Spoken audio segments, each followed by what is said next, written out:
A lot of subcontractors, just sole traders and such, and a lot of times they're not contractually savvy or don't even read the contract before they sign it. Yes. Are there any regulations or acts or whatever? Obviously, this is quite biased, yeah? Is there any, in the court of law, would the judge assess and deem what is reasonable?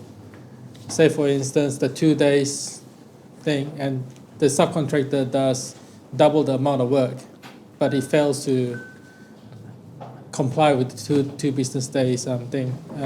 Would he, in the court of law, would he be reasonably assessed and, you know? Yeah, good question.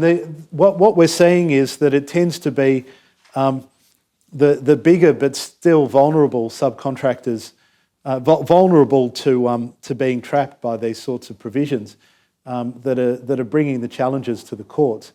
They're happening far less frequently these days because the ones that have been brought to courts have been knocked back on the basis that there's nothing inherently illegal about them, and contractors are not regarded as a vulnerable class, legally vulnerable class of litigants. So, for example, they're not consumers. We have consumer protection legislation that prohibits certain what they call sharp or oppressive practices in consumer supply, in consumer supplies of goods or services.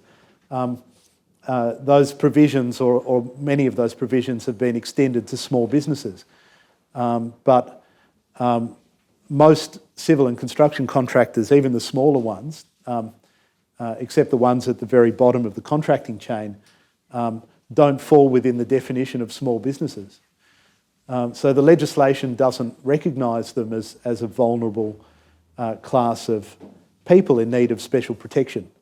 And that's the problem. That's why these things are staying in the contract and having the effect that they're having.